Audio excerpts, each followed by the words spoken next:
Okay, so full disclosure, that was just interrupted by a message that apparently is so important from our government, and so the camera shut off.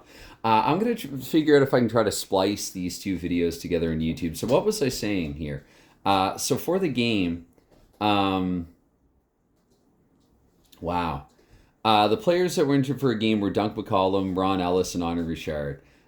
So they could be back as soon as next game if they get a low 2d6 severity, but the severity will not go down by one because this is another thing that I noticed when I was playing Blue Zone. Of course, if there's an injury with like a severity of 11 or 12, that could really hurt the team for the rest of the season. And I played the full 1924-25 NHL season with Blue Zone hockey, so some teams were basically impacted for the greater part of the season with certain severities of certain injuries.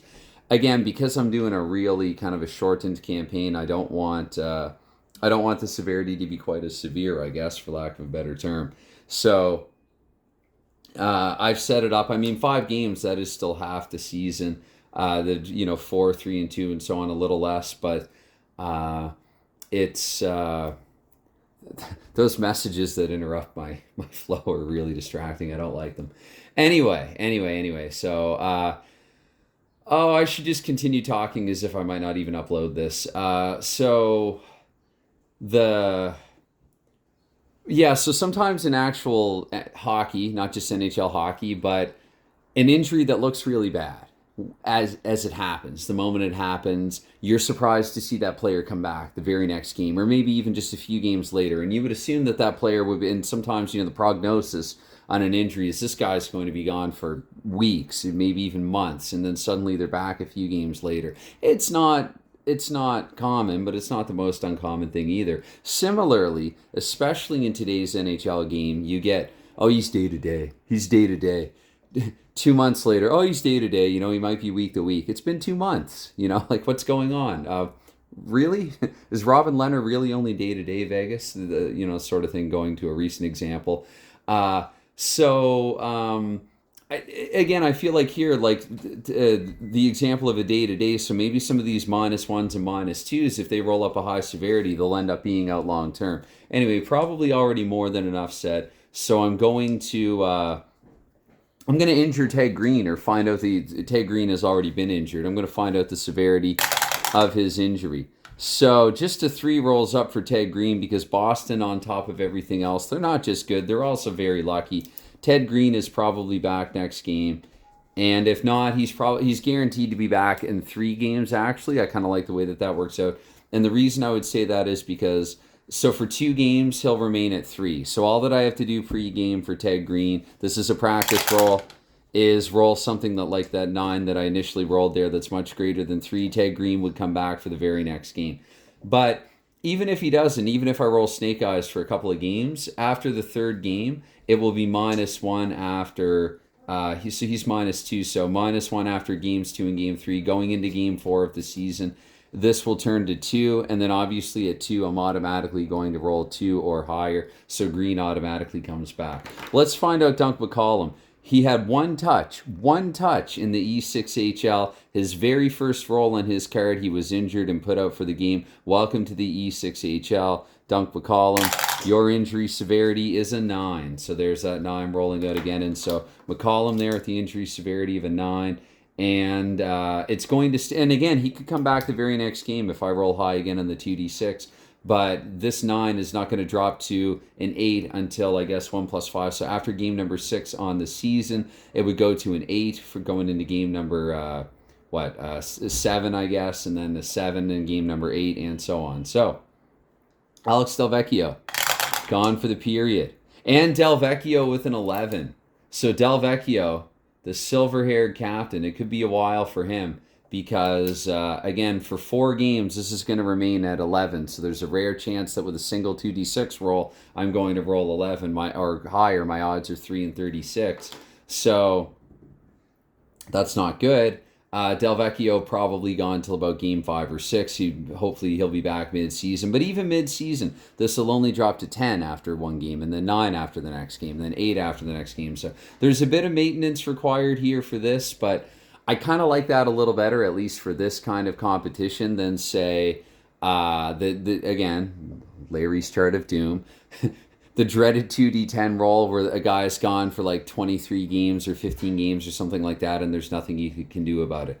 And now that's probably designed to go with a long campaign. I'm aware of that. And I've even thought about that, taking this chart and just reducing it by reducing those numbers to a fraction. But with this one here as well, similarly, you could scale this. And so if you're playing a full 82 game season, maybe the G is 25 games. Where again, maybe you try that 2d6 to roll the guy back early, and after 20 or 25 games or 15 or something like that, it just goes down -1 after every game as he's getting closer and closer to returning.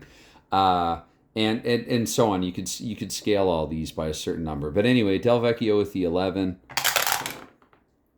So Mahovlich here, 7 for him and a -2. So again, for the next couple of games, about 50-50, or the odds are 21 out of 36. He'll be able to come back sooner, but at least 2 games, and then this is going to start coming down. Ray Cullen for the Red Wings, draft acquired for the Red Wings. So Cullen rolls up a 9. So unlike Boston, Detroit's rolling pretty high.